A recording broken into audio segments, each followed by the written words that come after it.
Welcome to Epiphany Station. My name is Matty Taus, and for the next 5 weeks, we're going to be talking about words. We're going to be talking about the importance of our words. We're going to be talking about what they can be used for, both good and bad. And really, we're just excited to talk about what it means in the right way, in the right context, to be told to shut your mouth. And hopefully, that is going to be a place where you can see yourself growing and shutting your mouth. I don't know your context, I don't know you individually. Some of you I do, and you could do with this advice. I don't know your family, I don't know your workplace necessarily. But in the context of growing a love for people or a love for God, there's a lot of wisdom in the very simple directive to talk less. So we're going to talk about that, and we're going to talk about how when we do talk, or talk too much, or talk in the wrong ways, we can cause a lot of damage and do a lot of harm.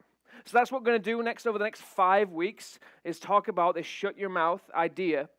And if you are somebody who maybe struggles with words, struggles to use words the way that you want to, struggles to have control over your tongue, or maybe you know somebody who does, this is going to be a great series. And if you like the idea of this series, then I want to just say, the way that we craft our messages is an ongoing conversation. So over the next 5 weeks, we'll be building and building and building. And if you like the idea, then I encourage you to catch as much of this series as you can. If you can get here in person at 9:30 or 11, that's awesome. Otherwise, you can watch online, like there are some people this morning who woke up and realized they were ridiculously late, and now you're jamming it up. Well played. But we do that because we want people to be able to stay engaged, even if you can't make it here all the time. So you can watch it live at home. You can also find the recordings at epiphanystation.com. But like I said, we're going to talk about these words. And not just the words that we use, and not how we use them, but the why. Why we do certain things with our words. Why we find ourselves maybe potentially wanting to lie. Or why we boast. Or why we complain. Or why we gossip. Or why we spew venom at loved ones and strangers alike. So that's what we're going to do. A couple of things about how things are a little bit different maybe here at Epiphany that you might have experienced them before if you're new, is you can't expect an offering plate to come in front of you. We don't pass a plate here at Epiphany. We want to promote self-motivated giving. We've moved things around a bit. But if you want to give an offering to God here, or you want to give money towards the mission of Epiphany, or you want to capitalize on the fuel campaign we've been doing the last couple of weeks, you can do that via the 2 red boxes at the back of the room as you leave. We also have a tablet by the Next Step station, or you can choose to give online.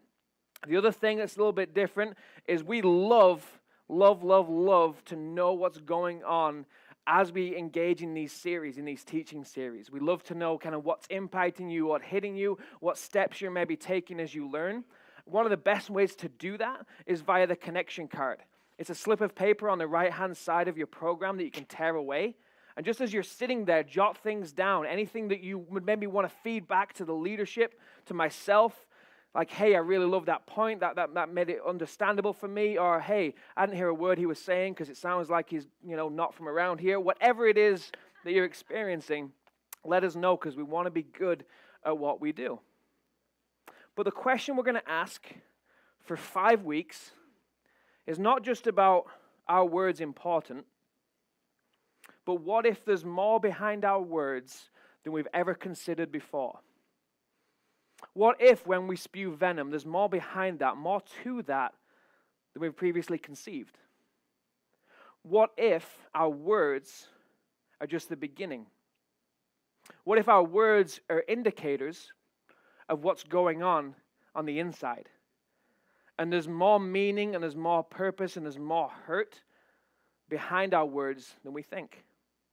We're going to look at words as if they're a symptom of something greater. And in the same way, as you look at symptoms, the reason you look at a symptom of anything, like if you're going to the doctor, is because you want to know the root, the cause.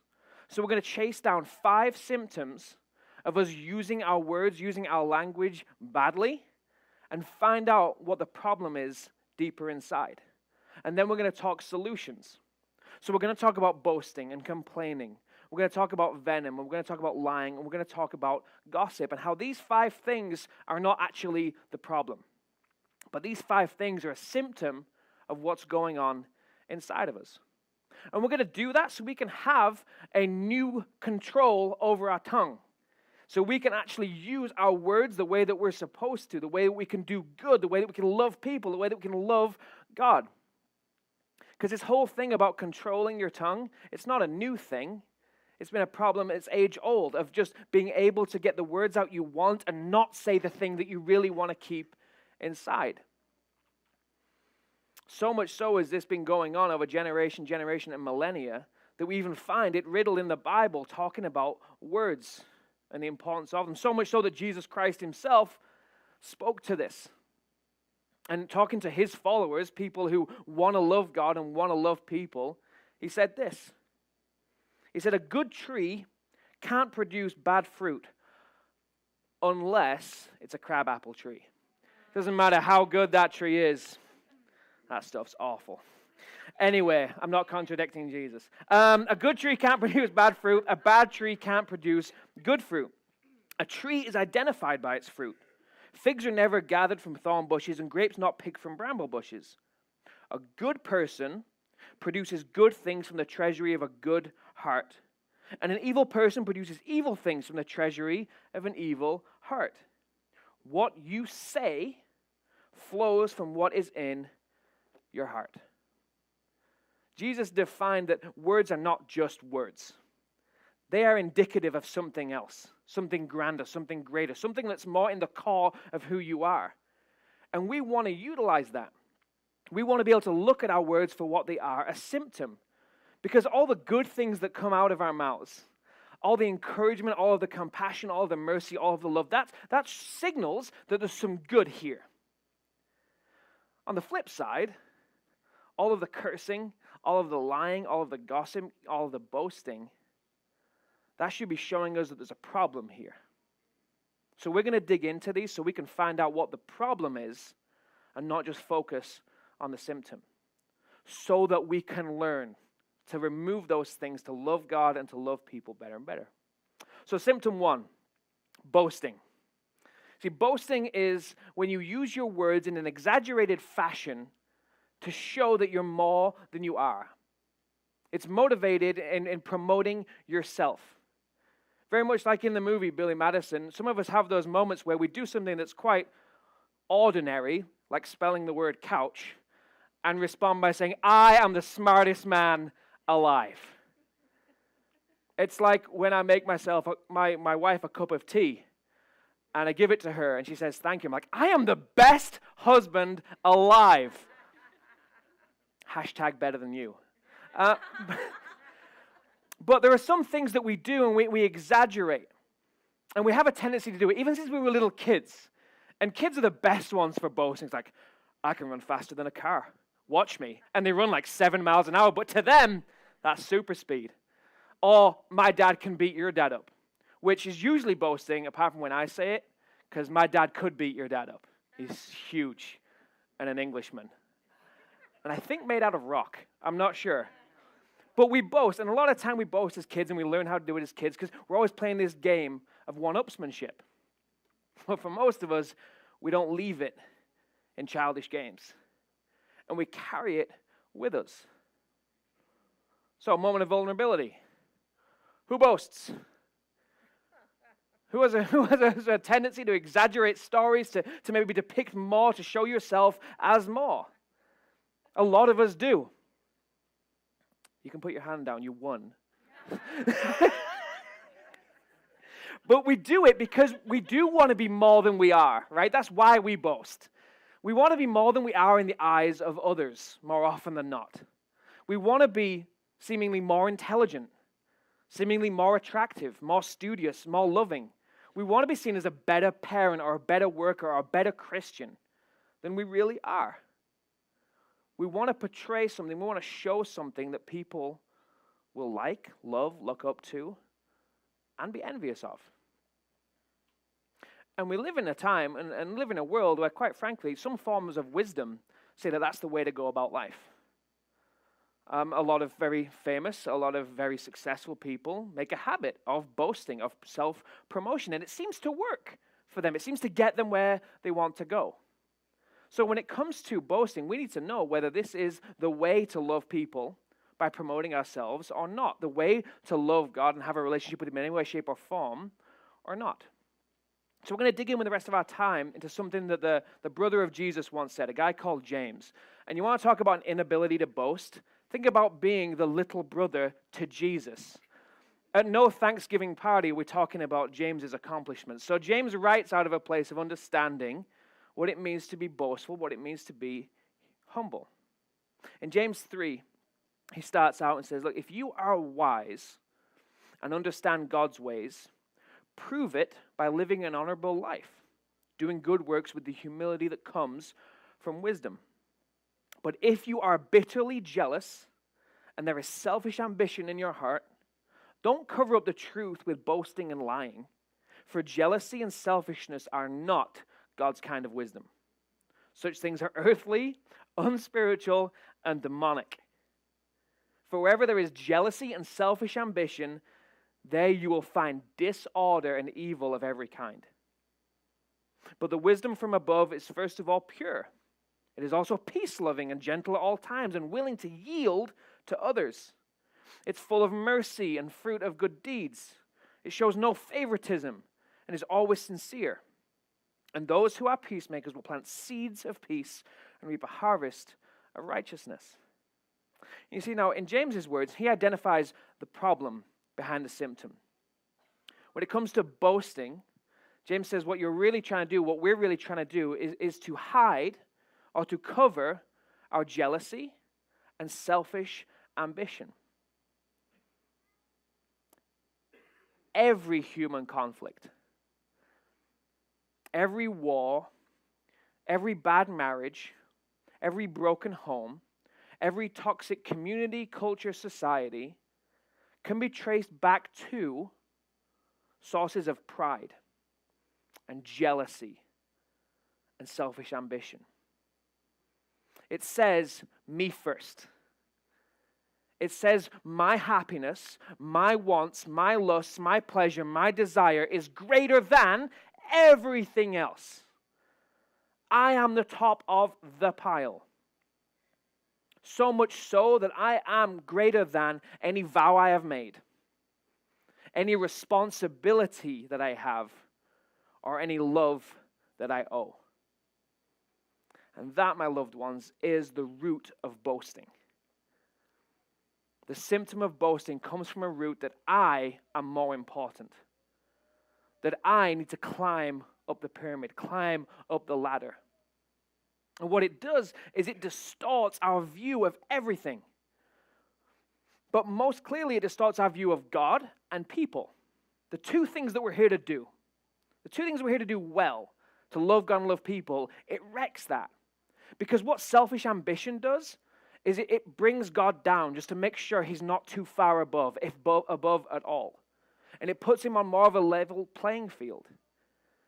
The reason that I know that is because when we boast, if we are to boast, if we do that and we don't really have a right view of who God is, it's easy for us not to see our boasting as childish. But if we truly were to see God in who he is and his character and his majesty and his awesomeness, our boasting would seem ridiculous. For me to stand in front of anyone and say, I am wise, or I am beautiful, or I am loving, in light of how wise and beautiful and loving God is, and that what I have is the mere murky, gross shadow of that, that's like the short person on the basketball team wearing platform shoes and talking a big game. I can dunk a 3-foot rim. You watch me. That is how childish it should sound to us when we boast, if we have a right view of just how far above us God is. It also distorts our view of people. Our selfish ambition places everyone else lower than me. Everyone is beneath me. Everyone is to serve my needs, and I need to let them know how much better I am, how much above them I am. Like we're playing some competition that no one ever said go, but we started and we won't stop. So let me tell you how amazing my children are, and how successful they are, and how well behaved they are. Let me tell you how much better my marriage is than yours, how well we're doing in our finances. Look at my yacht. We all have yachts up here. But it's even some little things like My hair is on point today. I'm so blessed. Too blessed to be stressed. It's even the simple things like, at least I don't own a Chevy. See, I own a Chevy, so just clear that. But that's my point, is we're playing this competition all the time. Me, you. Me, you. And when we play this with God and we play this with people, and it's an indicative statement that we don't have as much love as we should, or as we might desire. If we want to love God and love people more and more and more, and we don't take care of selfish ambition, we just won't. So when you use your words and you catch yourself boasting or having a desire to boast even, pay attention. Because your words are trying to tell you something. Your words are trying to speak to you loudly. In the same way that pain will send you to a doctor so you can remove the source to remove the pain, your words are a symptom that something is broken in here. And it needs to be dealt with.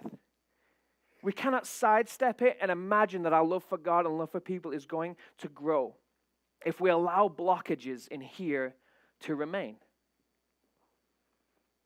So I have some plans, I have some solutions, I have some steps that we can take as believers, as followers, as people who are maybe interested in being believers or followers, as a church family, things we can do. We call them next steps, things that we can engage in on this topic to do something about it today and moving forward. The first step is to shut your mouth. Just shut it. I know that more often than not, if I would shut my mouth, it would be better for everyone. It'd be better for my wife, better for my kids, better for my colleagues, if I would just not talk as much, but listen instead. See, James assesses it right. He says, look, if you're bitterly jealous and there is selfish ambition in your heart, that's not godly. It's just not. For you to try and cover that with boasting and prideful statements and one-upism, that's not godly. That's not going to develop a love for God or a love for people. And in fact, he goes so far as to say, you'll find disorder and evil everywhere when that is prevalent, wherever you find it. So the first step is to dial back. Talk less. Listen more. It might mean taking a break from a relationship where you feel that competitive nature and you feel drawn to boast. You might need a break from that for a while.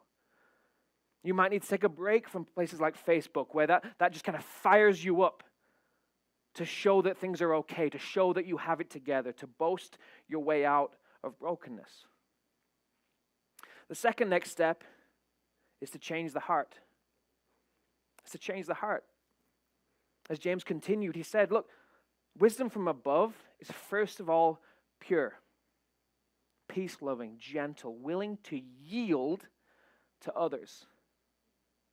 To yield to others. Basically what he's saying is, you are not first, nor should you seek to promote yourself as first. It is the job of someone who wants to love God and love people to yield and let other people go first. Who? When? All the time. All instances, all situations, no ifs, ands, or buts. Not just for Christians or non-Christians or people who like people who don't. Yield. Imagine you're pulling up to the roundabout in Thief River and you have no idea how that thing works. Yield. Just yield every time, all the time. You'll get there eventually. You'll get there alive. But yield. That's what a follower of God does. To yield to people all the time. And I'm not telling you that's an easy thing to do. That's tough work. It's tough, but it's what someone who loves God and loves people does. He goes on to say it's full of mercy and fruit of good deeds. The change in the heart has to be that we look at people with mercy. Not pity, but mercy. We don't have to tell them how much better our idea is than theirs, how much better we're doing than them. But to show mercy, to have a heart for them that God would, that they're as valuable as you are. And then he says it shows no favoritism. And if you could you picture with me for a second what it looks like, what it would look like if in your house or your place of work or your school, our community, no one saw themselves as their own favorite. No one made themselves the favorite in their own eyes. No one chose to put themselves first, to get theirs, to get their own, to tread on faces, to move forward. No favoritism. No favoritism to me. That would be a remarkable shift, a remarkable change in the heart of who we are. So what needs to happen for any of those things? For the favoritism, the mercy, and the ability to yield, there has to be a change. There has to be a restructuring and a reordering of the heart, that I now see who God is and who people are and where I sit in that relationship, that I am above neither. One of the ways we do that is to remember who people are in the eyes of God, but to remember who God is. To do something and to do it regularly, to remember how much bigger. Good English right there. Much bigger. How much bigger? That's legit? It's okay. My manager of communications isn't in the room. I'm fine. How much bigger, how much better, how much more perfect, how much more loving, how much more compassionate, how much more holy He is, so that we don't think of boasting of ourselves. One way that we do that, one way that we can do that, is something that Jesus prescripted. Like He knew it would be a problem. Something He left behind for people who want to follow, to say, I want you to follow by doing this regularly. I want you to do it because it's going to help you remember. He sat down with the very first believers and He said, look, I want you to remember what's about to happen. Because when the decision had to be made between God first or us first, God put us first. And God did everything necessary to remove all of the things and to remove all of the evil and to remove all of the blocks in relationship between us and Him. He put us first. He yielded to you and what you needed. That was what He did through Jesus. That is why we remember what He did through Jesus. So in a second here, we're going to do something called communion. We're not going to take communion out of ritual or tradition. We're going to do it out of passionate remembrance that I am not God and that no single person is less than me. And I will not boast about myself. The way that we do communion here at Epiphany Station, kind of the logistics of it, is that you don't have to be a member here. This can be your first time, your last time. Doesn't matter. But we invite you to take communion if you're ready to put God first. If you're ready to put God first, if you're ready to desire a life where you love God and you love people more and more, better and better and better. The worship team is going to lead us through a worship song. The communion team is going to bring down some bread and some juice, which represents Jesus' sacrifice and the day that He yielded for your good. To remember that that's who we want to emulate. That's who we want to follow. If you want to do that, you're welcome to take communion with us. If you don't want to take it, don't take it. But as these guys lead us in worship, you're encouraged to join in the worship if you want to. But what I'm going to ask you to do, I'm going to ask you to take the communion if you take it and hold on to it. Hold on to it, and I want you to take it at the very end of the song. In your own time at the end of the song, but I want you to hold on to it during it because I want you to listen as we're led in worship. I want you to talk to God. I want you to refocus and to restructure how you see your relationship with Him. This is time for us, just a few minutes, to dig into any heart issue here that sees me as above where I am. It gives us a great opportunity. So I just want to encourage and give us all the opportunity to do that. Would you guys please pray with me before we do? Father God, we thank You that communion even exists, that we have something to remember, that You went out of Your way to prioritize us, to put us first, to take all of the pain and take all of the flack for all the things that we do, and that You would show mercy. So as we take communion together, as we sing to You, as we worship to You, we ask that You would change our hearts. No matter where we've been, no matter where we're going, but we would start to have a change of heart of how we view You and how we view ourselves. And that would happen today. And that would cause change in both our heart and our words and our actions, so that we'll be able to love You and to love people better and better. In Jesus' name we pray. Amen.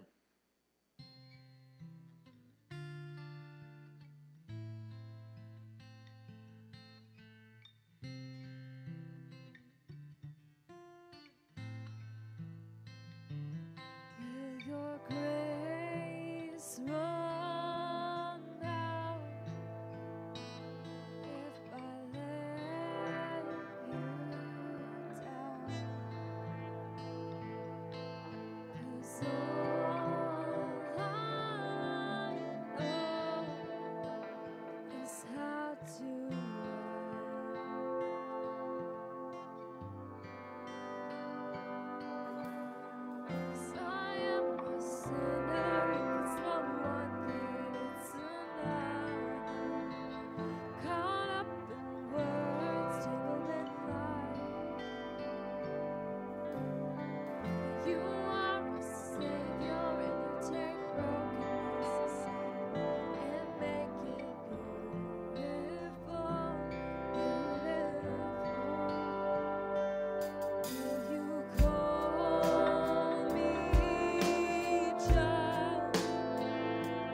If you haven't taken your communion, you can go ahead and do that now. But the reason that we wanted to do it like that is because I want you to understand that any of these steps that we take, they're not going to come to anything without a change of the heart. To give that focus and that priority to that. So our next steps are to shut your mouth, to change the heart, and then it's to open your mouth. The third step, when you have the ability to, when you have the change of heart, to be able to do what you're supposed to do with your words. This isn't some mission we're on as Epiphany Station to make a bunch of mutes or people that don't talk for the next 30 years. Although some of you might like that in your children, and vice versa, children in your parents, that's not what we're here to do. Because words in of themselves are not evil. And any gift that we're given, anything we have the ability to do, has the ability to be used for good. So when God gets a hold of someone, when he changes their heart, and not just changes their heart, but changes that and how that flows out into action and word, we then have the ability to do what we're supposed to do with our words. To worship. To show our love for God and our love for people. To be able to do with our words what we were primarily gifted with them to do. One of the oldest bits of advice when it comes to boasting, some 2,500 years ago, recorded in the Bible, is by a guy called Jeremiah, who depicts and shows us what it is good to boast about. He says, this is what the Lord says. Don't let the wise boast in their wisdom, or the powerful boast in their power, or the rich boast in their riches. But those who wish to boast should boast in this alone, that they truly know me and understand that I am the Lord who demonstrates unfailing love and who brings justice and righteousness to the earth, and that I delight in these things. I, the Lord, have spoken.